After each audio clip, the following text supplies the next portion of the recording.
আজকের রেসিপি গাজরের রুটি। গাজরের রুটি বানানোর জন্য প্রথমে গাজর গ্রেট করে নিতে হবে। আমি গাজরগুলো গ্রেট করে নিয়েছি। এখানে কিছুটা একটু লবণ আর একটু জল দিয়ে সিদ্ধ বসিয়ে দিয়েছি। গাজর অত্যন্ত পুষ্টিকর সুস্বাদু শীতকালীন একটি সবজি। এই সবজিতে প্রচুর পরিমাণে বিটা ক্যারোটিন আছে, যা শরীরের জন্য খুবই উপকারী। গাজর অনেকে খেতেও চায় না, কিন্তু এভাবে যদি বিভিন্ন পদ রান্না করা যায়, গাজরের রুটি, গাজরের হালুয়া, এভাবে করলে অনেকে আবার খেতে চায়। এই গাজর চোখের জন্য, দৃষ্টিশক্তির জন্য খুব উপকারী। ত্বক, চুল ও শরীরের নানা অঙ্গের জন্য গাজরের উপকারের কথা বলে শেষ করা যাবে না। আমি গাজরগুলো সিদ্ধ করে নিয়েছি। এবার আটা আর ময়দা মিক্সড করে নিয়ে লবণ আর গাজরটা দিয়ে মেখে নেব। এগুলো মেখে নিচ্ছি, আটাটা মেখে নিচ্ছি।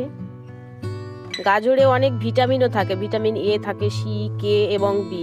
ভিটামিন এ প্রায় 73% মতো থাকে, সি থাকে 5%, কে 9% এবং ভিটামিন বি থাকে। সিদ্ধ গাজর আর আটা ময়দা মিশিয়ে মেখে নেব। আটা ময়দাটা মেখে নিচ্ছি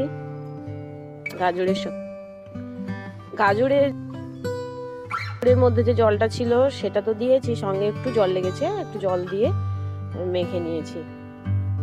মেখে নিয়ে লেচি করে নিয়েছিলাম। এবার সেগুলো বেলে রুটি ভেজে নিচ্ছি। আর রুটিও খুব নরম হয়। গাজরের রুটি ভীষণ নরম এবং সুন্দর খেতে হয়।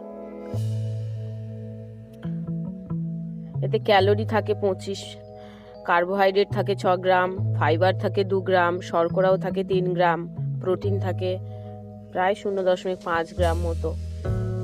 এই গাজর এভাবে খাওয়াতে পারেন, বাচ্চাদেরও খাওয়াতে পারেন। প্রচুর পুষ্টিকর একটি সবজি। এর পুষ্টিকর উপাদান যা শরীরের সঠিক পুষ্টির জন্য প্রয়োজন। রুটিগুলো ভেজে নিচ্ছি একে একে। এভাবে প্রত্যেকটা লেচি বেলে ভেজে নিচ্ছি। সকালে ব্রেকফাস্টের জন্য তো খুবই ভালো একটি খাবার।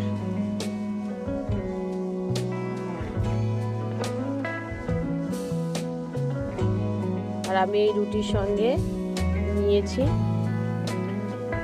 কালো জিরে দিয়ে আলুর তরকারি।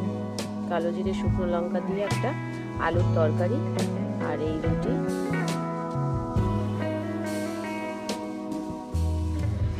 এভাবে সকালে ব্রেকফাস্ট, রুটি, তরকারি ভীষণ পুষ্টিকর।